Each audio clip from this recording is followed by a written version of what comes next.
ശർക്കരയാണോ പഞ്ചസാരയാണോ നല്ലത്?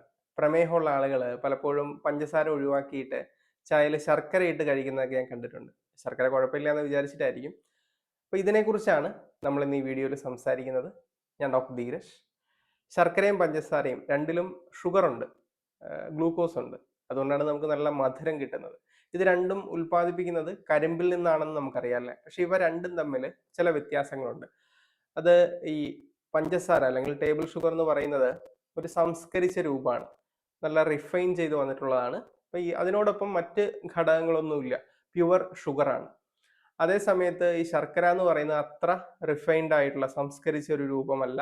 ഷുഗറിനോടൊപ്പം തന്നെ അതിൽ കുറച്ച് അയൺ, അതുപോലെ തന്നെ കാൽസ്യം, സിങ്ക്, മാഗ്നീഷ്യം, പൊട്ടാസ്യം പോലുള്ള മൂലകങ്ങൾ, പിന്നെ ചില vitamins, vitamin A, C, E, B complex vitamins, antioxidants ഒക്കെ ചെറിയ രീതിയിൽ അതിൽ അടങ്ങിയിട്ടുണ്ട്. അപ്പം ഒരു പോഷകമൂല്യത്തിന്റെ കാര്യത്തിൽ നോക്കുവാണെങ്കിൽ ശർക്കരയാണ് കുറച്ചുകൂടി നല്ലത്.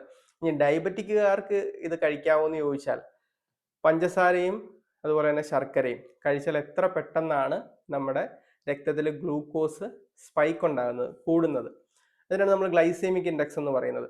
അത് ശർക്കരയ്ക്കാണ് കൂടുതൽ, 85 ആണ് അതിന്റെ ഗ്ലൈസീമിക് ഇൻഡെക്സ് എന്ന് പറയുന്നത്. പഞ്ചസാരയുടെ 65 ഉള്ളൂ. എന്ന് വെച്ചാൽ ശർക്കര കഴിക്കുന്ന സമയത്താണ് പെട്ടെന്ന് നമ്മുടെ രക്തത്തിൽ ഗ്ലൂക്കോസ്, ഷുഗർ അല്ലെങ്കിൽ ഇങ്ങനെ പെട്ടെന്ന് കൂടി വരുന്നത്.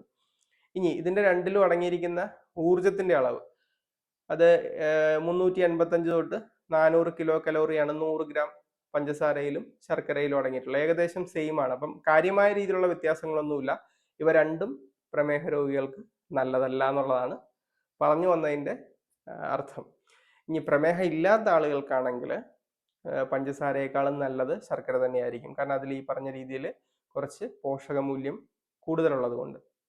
ഡയബറ്റിക് ഉള്ള ആളുകൾക്ക് മധുരം ഒഴിവാക്കാൻ പറ്റുന്നില്ല എന്നാണെങ്കിൽ സ്റ്റീവിയ പോലുള്ള മധുര തുളസി എന്ന് പറയുന്ന ഒരു ചെടിയിൽ നിന്ന് എടുക്കുന്ന ഒരു പഞ്ചസാരയുണ്ട്, അത് ഉപയോഗിക്കാം. വളരെ ഹെൽത്തിയാണ്. അപ്പോൾ അതിനെക്കുറിച്ച് വളരെ ഡീറ്റെയിൽ ആയിട്ടുള്ള വീഡിയോ ഞാൻ ചെയ്തിട്ടുണ്ട്. അതിൻ്റെ ലിങ്ക് ഞാൻ ഷെയർ ചെയ്യുന്നുണ്ട്. താല്പര്യമുള്ളവർക്ക് അത് കണ്ടു നോക്കാം. കൃത്യമായിട്ട് കാര്യം മനസ്സിലാകും. അപ്പോൾ ഈ വീഡിയോ നിങ്ങൾക്ക് പ്രയോജനപ്പെട്ടു എന്ന് തോന്നുവാണെങ്കിൽ മറ്റുള്ളവർക്ക് ഷെയർ ചെയ്ത് കൊടുക്കുക. ഈ ചാനൽ സബ്സ്ക്രൈബ് ചെയ്യുന്നതും പരിഗണിക്കാവുന്നതാണ്.